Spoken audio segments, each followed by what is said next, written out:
Hi hello नमस्कार, कैसे हैं आप सब। आशा करता हूँ अच्छे होंगे, स्वस्थ होंगे। दोस्तों, जैसा कि आप सबको पता है कि बिहार पुलिस का एग्ज़ाम का डेट आ गया है। तो हम लोग बिहार पुलिस का सेट नंबर 8 को, जो कि ज्ञान बिंदु जीएस एकेडमी हमारे प्रिय गुरुजी रोशन अंश सर के द्वारा जो चलाया जा रहा है सेट, उसका डिस्कशन करने वाले हैं दोस्तों। और अगर आपने पीडीएफ को नहीं डाउनलोड किया है तो पीडीएफ टेलीग्राम का चैनल दोस्तों डिस्क्रिप्शन में है। टेलीग्राम चैनल को ज्वाइन करके आप पीडीएफ को वहाँ से प्राप्त कर सकते हैं। तो चलिए शुरू करते हैं आज का वीडियो। आज का हमारा पहला प्रश्न है, मिश्रित अर्थव्यवस्था की प्रमुख विशेषताएं निम्न में से कौन नहीं है। तो देखिए दोस्तों, ऑप्शन के अनुसार देखेंगे तो पहला हमारा सार्वजनिक तथा निजी क्षेत्र का सह-अस्तित्व। नहीं दोस्तों, सार्वजनिक एवं निजी क्षेत्र का सह-अस्तित्व जो होता है ये मिश्रित अर्थव्यवस्था में होता है। आर्थिक नियोजन, यह भी जो दोस्तों मिश्रित अर्थव्यवस्था में होता है। एवं सरकार का नियामक रूप से भूमिका, यह भी जो दोस्तों सरकार की नियामक रूप से भूमिका जो है मिश्रित अर्थव्यवस्था में होती है। एवं सरकार की पूर्ण रूप से जो भूमिका होती है वह समाजवादी अर्थव्यवस्था में है। वहीं दोस्तों बात कर अगला बोल रहा है ऑप्शन नंबर डी हमारा, यानी पहला दूसरा तीसरा सही है दोस्तों। तो आंसर जो होगा वो हमारा डी होगा। तो डी क्या कहता है वो देख लेते हैं हम लोग। केवल निजी क्षेत्र का सह अस्तित्व नहीं जी दोस्तों, केवल निजी क्षेत्र का सह अस्तित्व जो होता है वह पूंजीवादी अर्थव्यवस्था में होता है। किसमें? पूंजीवादी अर्थव्यवस्था में। तो ऑप्शन नंबर डी जो हमारा बिल्कुल करेक्ट हो जाएगा। अगला प्रश्न हमारा, पहली बार भारत में जाति आधारित जनगणना किस वर्ष की गई थी। तो पहली बार जाति आधारित जनगणना जो है भारत में 1931 ईस्वी में, कब? 1931 ईस्वी में की गई थी। ऑप्शन नंबर बी हमारा बिल्कुल करेक्ट है दोस्तों। भारत का स्वदेशी debit card network RuPay credit card की शुरुआत कब की गई। तो भारत में स्वदेशी कार्ड जो कि भारत के द्वारा बनाया गया कार्ड है रुपे कार्ड, इसकी शुरुआत जो है 2017 में की गई। किसके? 2017 में की गई है। और इसने दोस्तों मास्टर कार्ड और वीजा कार्ड के जगह को स्थानांतरित मतलब अपना जगह बना लिया है ग्राहकों को। भारत में रोटी बैंक की पहल किससे संबंधित है। तो देखिए दोस्तों, भारत में रोटी बैंक की जो समस्या है भूख से निपटने के लिए भारत में, क्या भूख से निपटने के लिए भारत में रोटी बैंक की पहल की गई थी। ऑप्शन नंबर ए जो हमारा वह सही हो जाएगा। इसके तहत रेस्तरां, क्लब और पार्टी से बचा हुआ भोजन तो था एकत्रित किया जाता था और उसके खराब होने से पहले उसे गरीबों में बांट दिया जाता था। यही जो है दोस्तों रोटी बैंक का सिद्धांत था। यानी ऑप्शन नंबर ए हमारा बिल्कुल करेक्ट है। अगला है हमारा, विकासशील अर्थव्यवस्थाओं वाले देश निम्न में से कौन से हैं। तो विकासशील अर्थव्यवस्था वाले में देखेंगे दोस्तों तो हमारा ऑप्शन के अनुसार ब्राज़ील, दक्षिण अफ्रीका एवं चीन, ये सारे जो सारे वह है विकासशील अर्थव्यवस्था वाले देश है। यानी ऑप्शन नंबर डी जो हमारा वह सही हो जाएगा। इस कैटेगरी में दोस्तों विश्व बैंक का यह वर्गीकरण विशेषज्ञ युक्त आंकड़ों के उपयोग एवं विश्लेषण से होता है। रैयतवाड़ी व्यवस्था का जन्मदाता किसे माना जाता है। तो रैयतवाड़ी व्यवस्था का जन्मदाता जो है थॉमस मुनरो और कैप्टन रीड को माना जाता है। किसे? Thomas Munro. तो ऑप्शन नंबर ए जो हमारा वह सही हो जाएगा। और इसे जो तो सबसे पहले कहाँ, तो 1792 ईस्वी में, कब? 1792 ईस्वी में इसे जो है सबसे पहले मद्रास के बड़ा महल में लागू किया गया था। इसको भी आप ध्यान में रखिएगा। अगला प्रश्न है, सेफ्रॉन क्रांति का संबंध किससे है। तो सेफ्रॉन क्रांति का संबंध जो है दोस्तों वह केसर उत्पादन से। किससे? केसर उत्पादन से। ऑप्शन नंबर ए हमारा बिल्कुल सही हो जाएगा। वहीं दोस्तों बात करें मसाला उत्पादन, तो मसाला उत्पादन के संबंधित कौन सा दोस्तों, ये आप लोग कमेंट करके बताइए। वहीं दोस्तों हरित क्रांति का संबंध जो है किससे? तो हरित क्रांति का संबंध जो है हरित क्रांति का संबंध दोस्तों कृषि से। एवं हरित सोना कहेगा तब वह बांस उत्पादन से हो जाएगा। क्या? बांस उत्पादन से। वहीं दोस्तों मोटे अनाज का उत्पादन, मोटे अनाज के उत्पादन के लिए मुख्य क्रांति, कौन सी क्रांति? मुख्य क्रांति। आशा करता हूँ आप सभी ने कमेंट में मसाला उत्पादन के बारे में अगर नहीं बताया है तो जान लीजिए। मसाला उत्पादन को में जो दोस्तों ये किस क्रांति के नाम से, तो मसाला उत्पादन को बादामी क्रांति के नाम से जाना जाता है। किससे? बादामी क्रांति के नाम से जाना जाता है। विश्व नारियल दिवस कब मनाया जाता है। तो विश्व नारियल दिवस जो है दोस्तों वह 2 सितंबर को मनाया जाता है। कब? 2 सितंबर को। ऑप्शन नंबर ए जो हमारा बिल्कुल करेक्ट है दोस्तों। अगला ऑप्शन है 5 सितंबर। तो 5 सितंबर को हम सबको पता है दोस्तों कि 5 सितंबर को क्या मनाया जाता है, तो 5 सितंबर को शिक्षक दिवस मनाया जाता है। क्या? शिक्षक दिवस। दोस्तों संविधान सभा के संवैधानिक सलाहकार कौन थे? तो संविधान सभा के संवैधानिक सलाहकार जो थे दोस्तों वो बी.एन. राव थे। कौन? बी.एन. राव, यानी ऑप्शन नंबर सी जो हमारा बिल्कुल करेक्ट हो जाएगा। वहीं दोस्तों बात कर ले एच.सी. मुखर्जी। तो एच.सी. मुखर्जी तो वह संविधान सभा के क्या थे? तो वह उपाध्यक्ष। एच.सी. मुखर्जी और वी.टी. कृष्णमाचारी ये दोनों जो है संविधान सभा के क्या थे? उपाध्यक्ष थे। वहीं दोस्तों बात कर ले सच्चिदानंद सिन्हा के। तो सच्चिदानंद सिन्हा जो है संविधान सभा के अस्थायी अध्यक्ष थे। वहीं डॉक्टर भीमराव अंबेडकर की बात कर ले तो डॉक्टर भीमराव अंबेडकर जो थे वह प्रारूप समिति के अध्यक्ष थे। कितने? प्रारूप समिति के अध्यक्ष थे। वहीं दोस्तों अगर पूछ ले कि संविधान सभा के अध्यक्ष कौन थे, तो संविधान सभा के वास्तविक अध्यक्ष जो थे वह कौन थे? तो राजेंद्र प्रसाद थे। और प्रारूप समिति में कितने सदस्य हुआ करते थे दोस्तों, ये आप लोग कमेंट करके बताएं। अगला हमारा, किस संविधान संशोधन अधिनियम द्वारा भारत ने 111 गांवों को बांग्लादेश को तथा बांग्लादेश ने 51 गांवों को भारत को हस्तांतरित कर दिया, यानी कि सौंप दिया? तो यह कब किया गया दोस्तों? तो यह जो किया गया है 100वें संविधान संशोधन अधिनियम के द्वारा, जो कि 2015 में आया है। कब? 2015 में। ऑप्शन नंबर बी हमारा बिल्कुल करेक्ट है। इसमें जो है दोस्तों भारत ने 111 गांव को बांग्लादेश को दे दिया है और बांग्लादेश ने 51 गांव को भारत को दे दिया है। अगला प्रश्न है, कैलाश सत्यार्थी का संबंध किस संगठन से है? तो कैलाश सत्यार्थी जिन्हें दोस्तों नोबेल पुरस्कार 2014 में मिला था। किससे? 2014 में इन्हें नोबेल पुरस्कार मिला था। इनका संबंध जो है बचपन बचाओ आंदोलन से। किससे? बचपन बचाओ आंदोलन से। और इन्हीं के लिए दोस्तों इन्हें जो है 2014 का नोबेल पुरस्कार मिला था। और इन्हीं के साथ दोस्तों पाकिस्तान की मलाला यूसुफजई की, जो कि सबसे कम उम्र की महिला है जिसे नोबेल पुरस्कार दिया गया है, उसे भी इन्हीं के साथ जो है वह नोबेल पुरस्कार मिला था। पर्यावरण बचाओ आंदोलन का संबंध किससे है? पर्यावरण बचाओ आंदोलन का संबंध किससे है दोस्तों? तो ये आप लोग कमेंट करके बताइए। 11वें मौलिक कर्तव्य को किस वर्ष मौलिक कर्तव्यों की सूची में जोड़ा गया है? तो 11वें मौलिक कर्तव्य को जो है दोस्तों वो कब मौलिक कर्तव्य में जोड़ा गया है? तो 86वां संविधान संशोधन 2002 में। कब? 86वां संविधान संशोधन 2002 के तहत जो है 11वें मूल कर्तव्य को जोड़ा गया है। ऑप्शन नंबर सी जो हमारा बिल्कुल करेक्ट है दोस्तों। इसमें प्रावधान यह है जो दोस्तों कि 6 से 14 वर्ष की आयु के बच्चों को माता पिता का कर्तव्य होगा कि वे स्वयं पर आश्रित बच्चों को शिक्षा प्रदान करें। अगला प्रश्न है, महाभियोग संबंधी आरोप के लिए 14 दिन पूर्व राष्ट्रपति को दिए जाने वाले नोटिस को कितने सदस्य द्वारा हस्तांतरित होना चाहिए?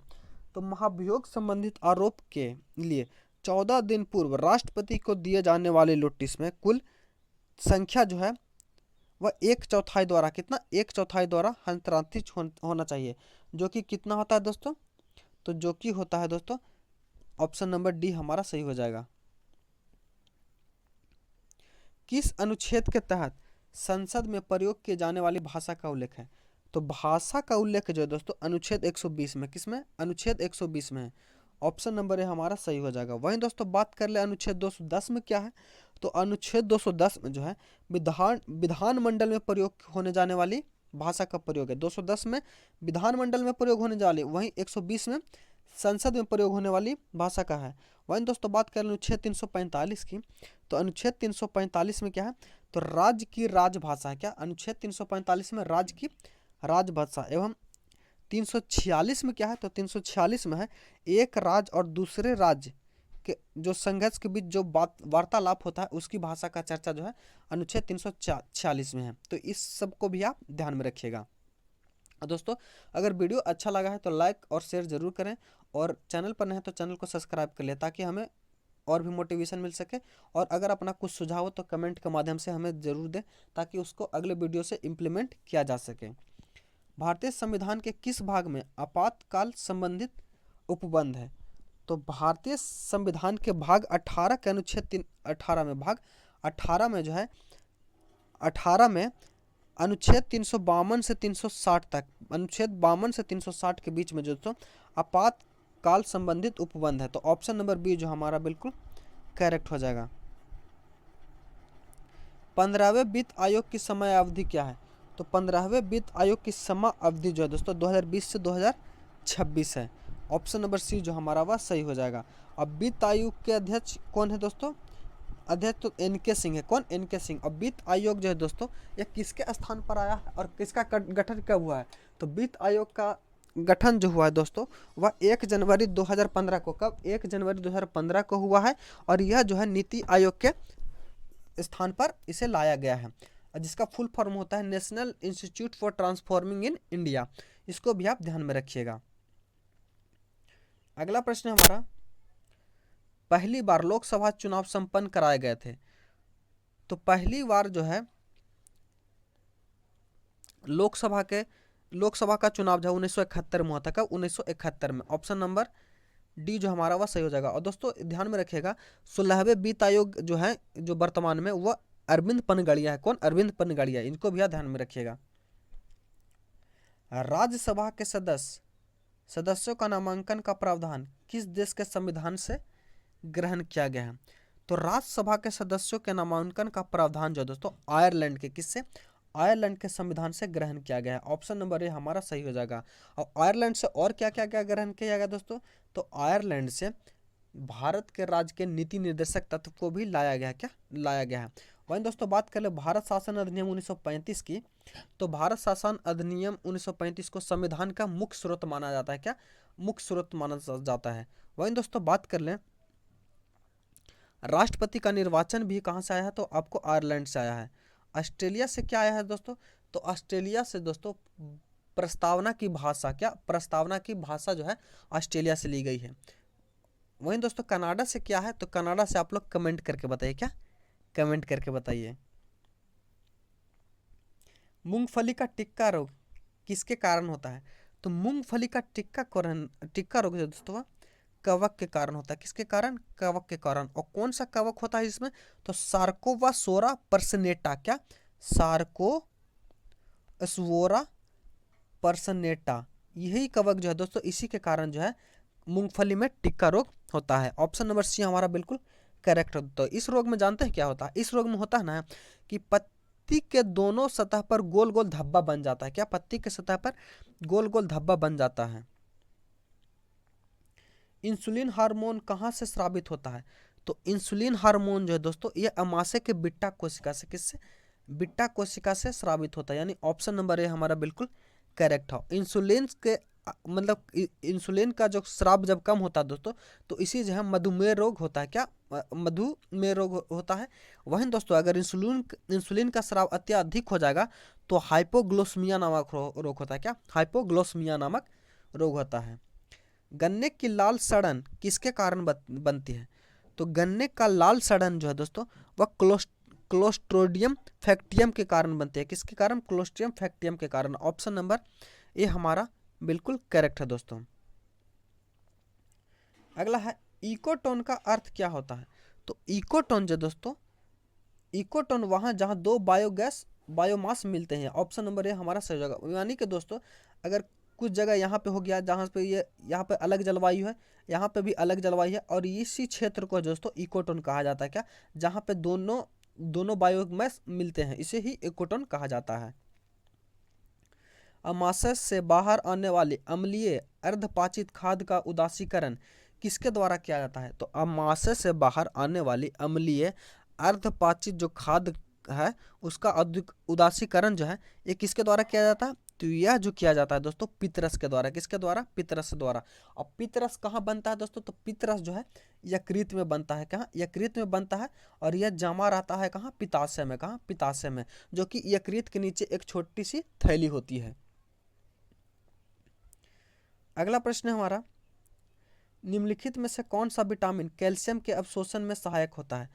तो कैल्शियम के अवशोषण में सहायक जो होता है दोस्तों विटामिन डी होता है। क्या? विटामिन डी, जिसका फुल फॉर्म क्या है?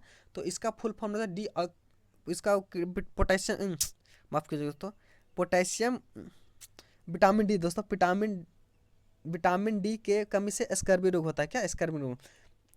नहीं दोस्तों, विटामिन डी के कमी से रिकेट्स रोकता है। क्या रिकेट्स को? विटामिन सी की कमी से स्कर्वी रोग होता है। वहीं दोस्तों विटामिन बी की बात कर ले तो विटामिन बी की कमी से बेरी एवं विटामिन ए की कमी से रतौंधी रोग होता है। क्या? रतौंधी रोग। इसको भी आप ध्यान में रखिएगा। और थोड़ा सा दोस्तों माफ़ कीजिएगा, कुछ लगातार बोलने से कुछ गलती हो जाती है, तो उसको थोड़ा सा आप लोग मैनेज कर लीजिएगा। सॉलिड वेस्ट निम्नलिखित में से कौन किस नाम से जाना जाता है? तो सॉलिड वेस्ट निम्नलिखित में से किस नाम से जाना जाता है? सॉलिड वेस्ट जो दोस्तों, यह ठोस सॉलिड वेस्ट जो है, यह क्या है? तो यह सलज है। क्या? सलज। ऑप्शन नंबर सी हमारा बिल्कुल करेक्ट हो जाएगा। जीवन को बनाए रखने के लिए ऊर्जा चाहिए, निम्नलिखित में से किस एक प्रक्रम द्वारा ऊर्जा प्राप्त होती है? तो जीवन को बनाने के लिए जो ऊर्जा चाहिए दोस्तों, यह उपापचय क्रिया के द्वारा होती है। क्या? उपापचय शरीर की कोशिकाओं में होने वाली एक रासायनिक अभिक्रिया है जो भोजन को ऊर्जा में बदलती है। ऑप्शन नंबर ए हमारा बिल्कुल करेक्ट हो जाएगा। HIV विषाणु किस व्यक्ति की रोधक क्षमता किस प्रकार कमजोर करती है? तो HIV विषाणु जो है दोस्तों, यह विषाणु जो है लसिकाओं को नष्ट करके व्यक्ति की रोधक क्षमता को कम करता है। ऑप्शन नंबर डी जो हमारा बिल्कुल सही हो जाएगा। शिक्षा में हेरफेर पाठ के लेखक कौन है?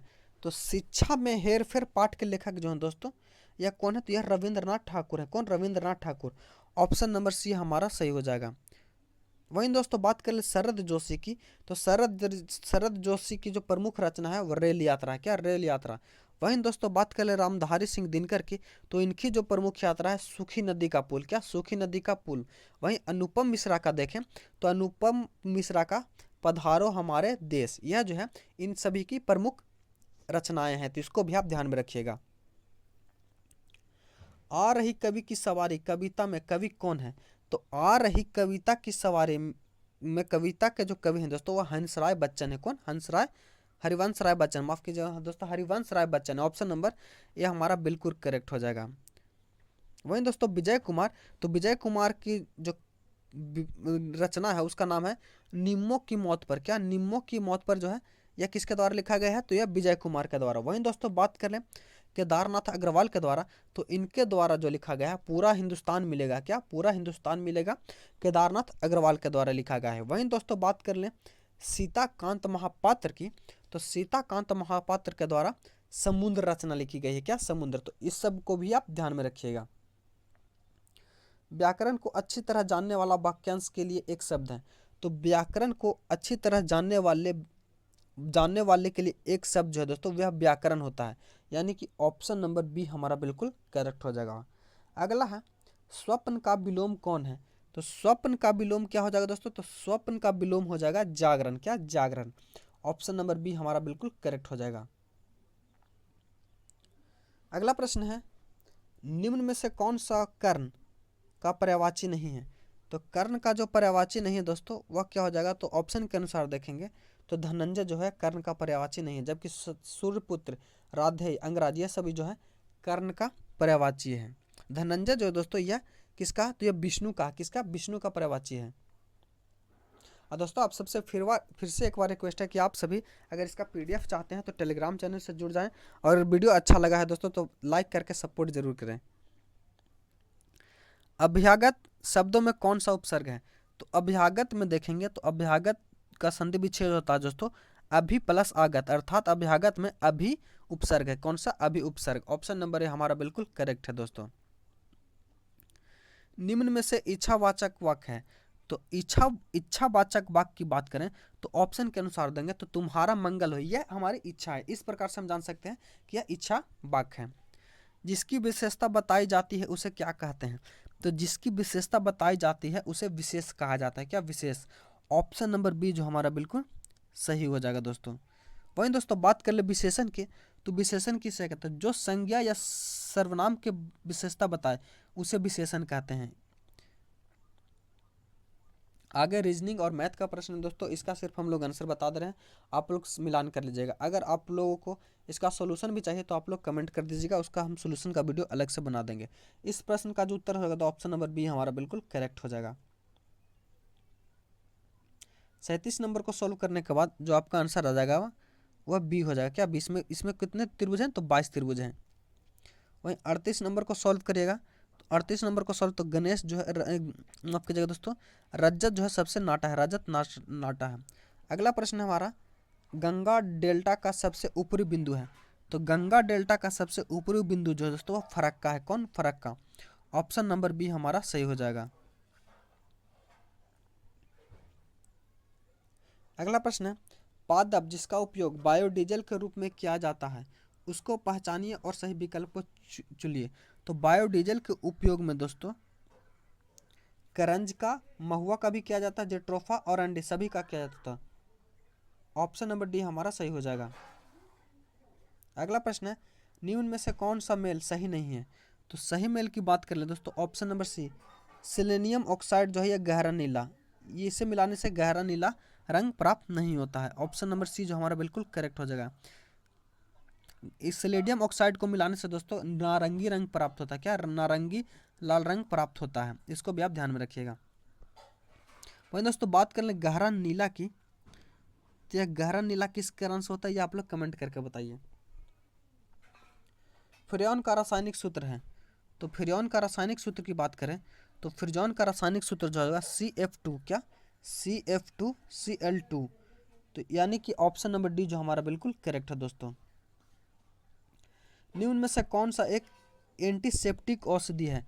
तो एंटीसेप्टिक औषधि दोस्तों एप्रिकोल्फिन जो है ये एक एंटीसेप्टिक औषधि। ऑप्शन नंबर बी हमारा सही हो जाएगा। निम्न में से किसका उपयोग बिजली में लगी आग बुझाने के लिए किया जाता है? तो बिजली में लगी आग को बुझाने के लिए पायरीन का उपयोग किया जाता है। किसका? पायरीन का। ऑप्शन नंबर ये हमारा सही हो जाएगा। जिसका फुल फॉर्म क्या होता है, जिसका सूत्र क्या होता है? तो CCl4 होता है। निम्न में से किसका प्रयोग ट्यूब बनाने में होता है? तो ट्यूब बनाने में जो प्रयोग किया जाता है वह पॉलीप्रोपिलीन का किया जाता है। किसका? पॉलीप्रोपिलीन का। ऑप्शन नंबर बी हमारा बिल्कुल करेक्ट है दोस्तों। वहीं दोस्तों बात करें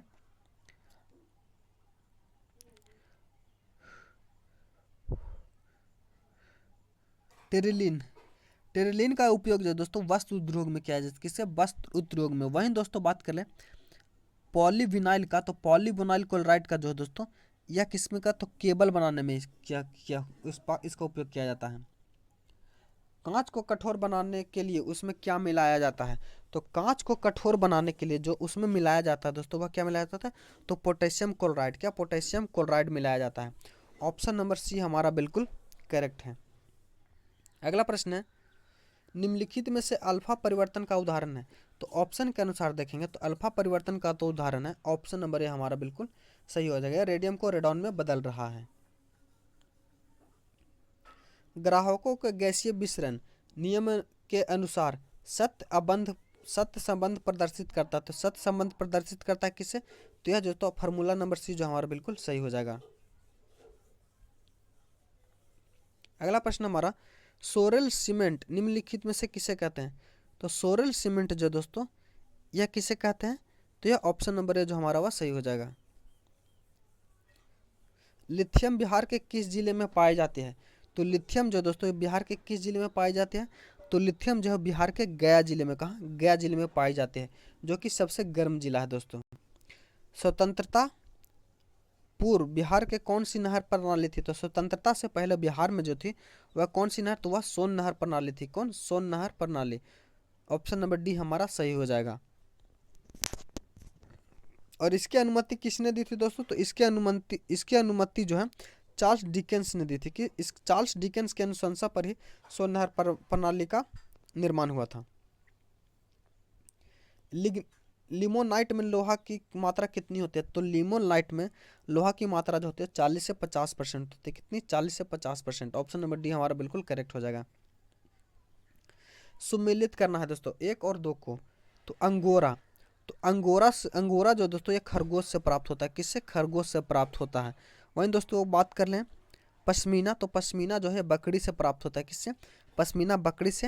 एवं ल्यूटून यह भेड़ से प्राप्त होता है। एवं शहतूश जो है दोस्तों यह टिबन। तो ऑप्शन के अनुसार देखेंगे तो इसका हो जाएगा 4 4 3 4 3 यानी ऑप्शन नंबर बी हमारा सही हो जाएगा दोस्तों। माउंट ओलंपस किस पर्वत श्रेणी का सर्वोच्च शिखर है? तो माउंट ओलंपस जो तो ये टूड्रोस किसका टूड्रोस पर्वत श्रेणी का सर्वोच्च शिखर है। यह जो है साइप्रस का उच्चतम बिंदु भी है, इसको भी आप ध्यान में रखिएगा। यूक्रेन का निकोपाल किस खनिज का मुख्य खाद्यान्न क्षेत्र है? तो यूक्रेन का निकोपाल जो दोस्तों यह जो है किसके लिए, तो यह मैग्नीज के लिए प्रसिद्ध है। किसके लिए? मैग्नीज के लिए प्रसिद्ध है। शेषाचीलम पहाड़ियाँ निम्नलिखित में से किस राज्य में पाई जाती है? तो शेषाचीलम की पहाड़ियाँ दोस्तों यह आंध्र प्रदेश में पाई जाती है। जिसके बारे में दोस्तों पुष्पा तो सभी ने देखा होगा। पुष्पा में जो चंदन की लकड़ी काटी जाती है दोस्तों, वह कहाँ से काटी जाती है? तो आंध्र प्रदेश के शेषाचेलम जंगल से ही काटी जाती है। माफ कीजिएगा, ऑप्शन नंबर डी बी है उसका। आंध्र प्रदेश के शेषाचेलम से ही काटी जाती है और इसे जो है दोस्तों 2010 में जैव मंडल आरक्षित घोषित कर दिया गया है। इसको भी आप ध्यान में रखिएगा। अफगानिस्तान में अफगान भारत मैत्री बांध यानी कि सलमा बांध किस नदी पर भारत सरकार द्वारा किया गया? तो सलमा बांध जो दोस्तों ये किस नदी पर है? तो यह जो है चिश्ते शरीफ यानी हरुनिद नदी पर है। ऑप्शन नंबर ए हमारा सही हो जाएगा। हिंदुस्तान जिंक लिमिटेड स्थित है। तो हिंदुस्तान जिंक लिमिटेड जो है ये उदयपुर में, कहाँ? उदयपुर में। उदयपुर कहाँ पड़ता है दोस्तों? तो उदयपुर में जो है राजस्थान में पड़ता है हमारा। भारत का प्रथम आधुनिक ऊन कारखाना कहाँ स्थापित किया गया? तो भारत का प्रथम आधुनिक ऊन कारखाना जो है कानपुर में स्थापित कहा गया है। कहाँ? कानपुर में स्थापित किया गया। और ऊन का जो सर्वाधिक उत्पादन अगर पूछेगा दोस्तों, तो ऊन का सर्वाधिक उत्पादन जो है राजस्थान में होता है। कहाँ? राजस्थान में। एवं रेशम का सर्वाधिक उत्पादन कर्नाटक में होता है। कहाँ? कर्नाटक में। इसको भी आप ध्यान में रखिएगा। वहीं दोस्तों बात कर ले अगर जूट का सर्वाधिक उत्पादन, तो जूट का सर्वाधिक उत्पादन जो होता है वह पश्चिम बंगाल में होता है। इसको भी आप ध्यान में रखिएगा। अगला है choose the correct voice would feels hard. तो इसमें देखें दोस्तों तो करेक्ट वॉइस जो हो जाएगा option number 1 would is hard when it is felt. Option number A हमारा बिल्कुल करेक्ट है। अगला है change the word into the noun and choose the correct option. तो केयरलेस, तो केयरलेस में क्या होता है दोस्तों? तो केयरलेस में तो वैसा शब्द जिसके अंत में less, IS, OS, ENT, ful, some लगा हो उसे एडजेक्टिव होता है। तो केयरलेस भी दोस्तों ये एक एडजेक्टिव है और इसका जो सही हो जाएगा वो हमारा केयरलेसनेस हो जाएगा। Choose the correctly spelled word from the option given below. तो इसमें देखेंगे दोस्तों तो हमारा सही हो जाएगा वह ऑप्शन नंबर सी हमारा सही हो जाएगा। बाकी सारा का सारा जो है गलत हो जाएगा।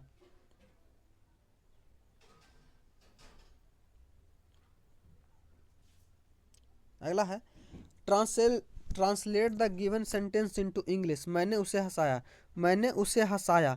तो इसमें दोस्तों इसका सही ट्रांसलेशन जो हो जाएगा क्या हो जाएगा?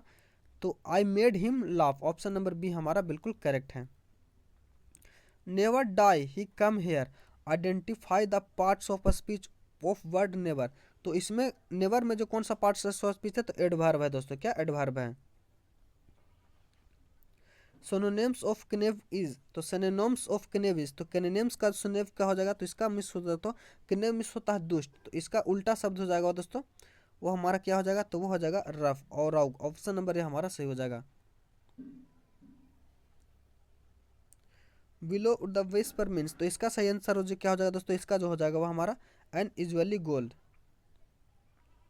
Fill in the blanks with suitable preparation. He looks, तो ही लुक्स में क्या भराएगा दोस्तों? तो he looks after his father. Option number A हमारा सही हो जाएगा। आगे मैथ का प्रश्न है तो इसका हम आंसर बता दे रहे हैं। 68 को सॉल्व करेगा तो इसका जो आंसर आ जाएगा वह बी आ जाएगा। 69 को सॉल्व करेगा तो इसका जो आंसर आ जाएगा इसका भी बी आ जाएगा दोस्तों। वहीं 70 नंबर को सॉल्व करेगा तो इसका जो आंसर आ जाएगा वो हमारा ए आ जाएगा 3 मीटर। वहीं 71 की बात करें दोस्तों तो 71 को जब सॉल्व करेगा तो इसका जो आंसर आ जाएगा वह डी आ जाएगा। 72 को सॉल्व करेगा तो 72 का जो सॉल्व करेगा ऑप्शन नंबर बी हमारा आ जाएगा। 73 को सॉल्व करेगा तो 73 को सॉल्व करने के बाद जो आपका आंसर आएगा वह सी आएगा। वहीं 74 का आंसर हो जाएगा वह डी हो जाएगा। 75 को सॉल्व करेगा दोस्तों तो 75 को सॉल्व करने के बाद आपका आंसर जो है डी हो जाएगा। 76 को बात कर लें तो 76 का जो आंसर हो जाएगा वह 16। 77 सी हो जाएगा। 78 का डी हो जाएगा। क्या डी? माफ कीजिएगा 78 प्रश्न है। कह रहा है किसी चालक के सिरों के बीच विभवांतर उसमें बहने वाली धारा के समानुपाती होता है। यह नियम किसका? तो यह जो है ओम का नियम है, यानी V बराबर IR। अगला है कोबाल्ट 60 किन किरणों से उत्सर्जित होता है? तो कोबाल्ट 60 जो है दोस्तों यह गामा किरण से होता है। किससे? गामा किरण से होता है। और इसका उपयोग किस में किया जाता है दोस्तों? तो इसका उपयोग जो है कैंसर के उपचार में किया जाता है। पसीना शरीर को ठंडा करता है क्योंकि? तो पसीना शरीर को ठंडा करता है क्योंकि बाष्पीकरण के लिए गुप्त ऊष्मा की आवश्यकता होती है, यानी ऑप्शन नंबर बी हमारा बिल्कुल सही हो जाएगा। 81 नंबर की बात कर लें तो इसमें बोला दोस्तों यदि किसी निकाय को क्यू ऊष्मा दी जाए तो ऊष्मा गति प्रथम नियमानुसार सत्य है। तो इसके नियमानुसार जो प्रथम नियमानुसार सत्य है दोस्तों, तो यह क्या हो जाएगा? तो ऑप्शन नंबर डी हमारा सही हो जाएगा। 82 को सॉल्व करते तो इसका जो उत्तर हो जाएगा वह सी हो जाएगा। 83 नंबर है ट्रिट्रोन व नेट्राइड किस ग्रह के प्रमुख उपग्रह हैं? तो ट्रिट्रोन व नेट्राइड जो है दोस्तों यह किस ग्रह के उपग्रह हैं? तो यह जो है वरुण के है। किसके? वरुण के। वरुण के जो दोस्तों 14 उपग्रह हैं। कितने? 14 उपग्रह हैं। द्रव तरंगों की भविष्यवाणी एवं द्रव का द्वैत प्रकृति अनुबंध का संबंध निम्नलिखित में से किस वैज्ञानिक का? तो इसका संबंध जो है दोस्तों द्रव तरंगों की भविष्यवाणी से डी ब्रोगली के है। किसका? डी ब्रोगली का। निम्न में से कौन सी मौर्यकालीन रचना भास द्वारा रचित है? तो भास द्वारा जो रचित रचना है दोस्तों वह रचित नहीं है दोस्तों, भाटशास्त्र। तो भास द्वारा उरंग स्वनदप्ता और चारुक्ता ये सभी जो है भाट द्वारा। नाट्य शास्त्र जो है दोस्तों यह भरत मुनि के द्वारा रचित लिखा गया है। सोमनाथ मंदिर प्रारंभ में निम्नलिखित में से किस में निर्मित था? तो सोमनाथ मंदिर जो दोस्तों पहले लकड़ी का था, उसके बाद फिर ईंट और उसके बाद फिर पत्थर से निर्मित किया गया। तो ऑप्शन नंबर ए हमारा बिल्कुल करेक्ट हो जाएगा। अगला प्रश्न है संगम काल में चोल राज का राज चिन्ह क्या था? तो संगम काल में चोल राज का राज चिन्ह जो था वह बाघ था। क्या? बाघ। ऑप्शन नंबर सी हमारा सही हो जाएगा। पटना में बाग ए जाफर खां का निर्माण किस सूबेदार ने किया था? तो पटना में बाग ए जाफर खां का निर्माण जो है सैयद खान ने किया था। क्या? सईद खान ने किया था। ऑप्शन नंबर ए हमारा सही हो जाएगा। बिहार में पाल युग में कांस्य से निर्मित मूर्ति की एक उत्पन्न शैली का विकास हुआ। इसके निर्माण में किसकी निर्णायक दिन थी? तो यह जो थी किसकी निर्णायक दिन थी? तो यह जो थी दोस्तों धीमन एवं बिठपाल की थी। ऑप्शन नंबर बी हमारा सही हो जाएगा। मोहम्मद अली जिन्ना ने किस एक्ट को पूर्णतः सड़ा हुआ और मूल रूप से बुरा कहकर पूर्णतः अस्वीकृत कर दिया था? तो यह किसको कहा था? तो भारत शासन अधिनियम को जो है मोहम्मद अली जिन्ना ने पूर्णतः सड़ा हुआ कहा था। वहीं दोस्तों बात कर ले पंडित जवाहरलाल ने इसे कहा था, तो इसे जो है गुलामी का एक और दास्ता कहा था पंडित जवाहरलाल नेहरू ने। सिराजुद्दौला की हत्या किसने की थी? तो सिराजुद्दौला की हत्या दोस्तों प्लासी की युद्ध में नवाब सिराजुद्दौला भागकर मुर्शिदाबाद चला गया और मीर जाफर के पुत्र मीर ने मोहम्मद बेग द्वारा इसकी हत्या करवा दी। यानी ऑप्शन नंबर ए हमारा बिल्कुल माफ कीजिएगा, मीरन के कहने पर मोहम्मद बेग ने, मोहम्मद बेग ऑप्शन में है, तो ऑप्शन नंबर सी सही हो जाएगा। भारत में सर्वप्रथम 1838 में स्थापित राजनीतिक संगठन निम्न में से कौन है? तो 1800 इसमें राजनीतिक संगठन जो दोस्तों हमारा क्या हो जाएगा? तो जमींदारी एसोसिएशन हो जाएगा। निम्न में से किसकी भाषा को पंचेल खिचड़ी कहा जाता है? तो पंचेल खिचड़ी जो है किसकी भाषा को कहा जाता है? तो यह कबीरदास की भाषा को कहा जाता है। किसे? कबीरदास की भाषा को। अगला है किस वर्ष बगदाद के खलीफा ने इल्तुतमिश को विशिष्ट अधिकार पत्र द्वारा इल्तुतमिश को सुल्तान आजम की उपाधि प्रदान की? तो सुल्तान आजम की उपाधि जो है दोस्तों यह किसके द्वारा प्रदान की गई थी? तो यह जो है वर्ष 1929 में बगदाद के खलीफा के द्वारा, किसके द्वारा? खलीफा के द्वारा 1229 ईस्वी में। ऑप्शन नंबर सी हमारा सही हो जाएगा। प्रथम चोल शासक जिसने भूमि की पैमाइश कराई और पैमाइश के आधार पर कर निर्धारित किया, तो यह कौन था दोस्तों? तो यह जो था राजाराम प्रथम। इसरो ने 2 सितंबर 2023 को अपने पहले मिशन आदित्य L1 को पृथ्वी के लगभग कितने किलोमीटर दूरी पर पृथ्वी और सूर्य के प्रभामंडल में स्थापित किया था? कितने किलोमीटर की दूरी पर किया था दोस्तों? तो यह जो किया गया था इसरो के द्वारा प्रक्षेपित L1 जो है यह पृथ्वी से लगभग 15 लाख किलोमीटर, कितना 15 लाख किलोमीटर के, ऑप्शन नंबर है हमारा सही हो जाएगा। अंतर्राष्ट्रीय अंतरिक्ष दिवस कब मनाया जाता है? तो राष्ट्रीय अंतरिक्ष दिवस जो है दोस्तों यह चंद्रयान 3 के चंद्रमा के दक्षिण ध्रुव पर सफल लैंडिंग के उपलक्ष्य में 23 अगस्त से मनाया जाता है। ऑप्शन नंबर ए हमारा सही हो जाएगा। अयोध्या हवाई अड्डे का नाम किस ऋषि के नाम पर रखा गया? तो अयोध्या हवाई अड्डे का नाम दोस्तों महर्षि वाल्मीकि के नाम पर रखा गया। ऑप्शन नंबर ए हमारा सही हो जाएगा। अगला है ऑपरेशन चक्र 2 की शुरुआत किसने की है?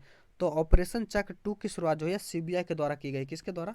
सीबीआई के द्वारा किया गया। और इसमें दोस्तों साइबर अपराध माफिया को खत्म करने के लिए ऑपरेशन चक्र 2 चलाया गया है। अगला है हाल ही में वर्ष 2023 में इंदिरा गांधी शांति पुरस्कार किसने जीता है? तो इंदिरा गांधी शांति पुरस्कार जो है 2023 के वह पियानो द डेनियल को और शांति कार्यकर्ता अबू अबाब को, दोनों को मिला है। ऑप्शन नंबर सी हमारा सही हो जाएगा। तो आशा करता हूँ वीडियो आपने एंजॉय किया होगा। अगर वीडियो अच्छा लगा हो तो लाइक शेयर करें दोस्तों। अगर कुछ सुझाव हो तो कमेंट के माध्यम से बता दें ताकि वीडियो को और से और इम्प्रूव किया जा सके और आप लोग बेहतर से बेहतर परफॉर्म कर सकें। तो मिलते हैं अगले वीडियो में, तब तक के लिए धन्यवाद। जय हिंद।